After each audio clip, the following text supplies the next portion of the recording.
ଉପରେ ବୁରାରେ ମୁଁ ମାଟି ପକେଇକି ନାଇଁ ଗଛ ଲଗେଇଲି।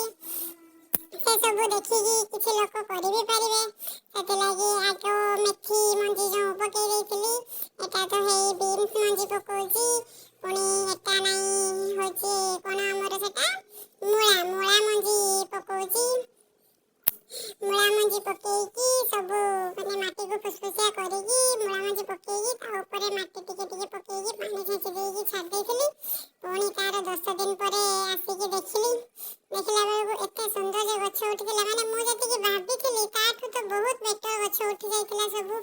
ମାନେ ମୋ ମନ ଏତେ ଯେ ଖୁସି ହେଇଗଲା, ମୁଁ କହିଲି ଯାହା ହଉ ଫାର୍ଷ୍ଟ ଟାଇମ୍ ଗୋଟେ ଛାତ ଉପରେ ବୁରାରେ ମାଟି ରଖିକି ପକେଇକି ଗଛ ଏତେ ସୁନ୍ଦର ଉଠିଲା ଯେ ମନ ଖୁସି ହେଇଗଲା। ଏଟା ପ୍ରାୟ 20 ଦିନ ହେଇଗଲା। 20 ଦିନ ପରେ ମୁଁ ଶାଗଟା କାଟିଲି।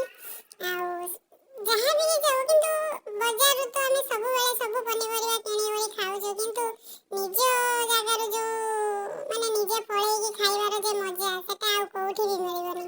କିନ୍ତୁ ଏଠି ତ ମାଙ୍କଡ ମାନେ ଏମିତି ହଉଛନ୍ତି ଯେ ପୁରା ମାନେ ଯେମିତି ଗଛ ସବୁ ଉଠେଇ ନେବେ। ଯାହା ବି ହଉ ବିନ୍ସ ଗଛ ଗୁଡ଼ିକ ପୁରା ମାନେ ଟିକେ ବଡ଼ ବଡ଼ ହେଇଯାଇଥିଲା ନା, ଆଉ ସେ ଜାଗାରେ ପୁରା ଜାକି ରହିଲା। ସେଥିଲାଗି ମୁଁ କହିଲି ତାକୁ ସବୁ ଅଲଗା କରିଦେଇକି ଅଲଗା ଅଲଗା ଜାଗାରେ ରଖିଦେଲେ ଫାଙ୍କା ହେଇଯିବ, ଟିକେ ଝାଙ୍କା ହେଇକି ଗଛର ଗ୍ରୋଥଟା ଟିକେ ବହୁତ ଭଲ ଭାବରେ ହବ ନା।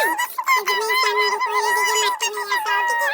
ସିଏ ମାଟି ଗୁଡ଼ିକ ଆଣିକି ସେ ଯେଉଁ ଗଡ଼ି କରିକି ତାକୁ ବସେଇଦେଲା ପରେ ମୁଁ ସେ ଗଛକୁ ଉପୁଡ଼ିକି ଏପଟ ସେପଟ କରିକି ସବୁ ଏଠି ସେଠି ଗୋଟେ ଗୋଟେ କରି ଗଛ ସବୁ ଲଗେଇଦେଲି।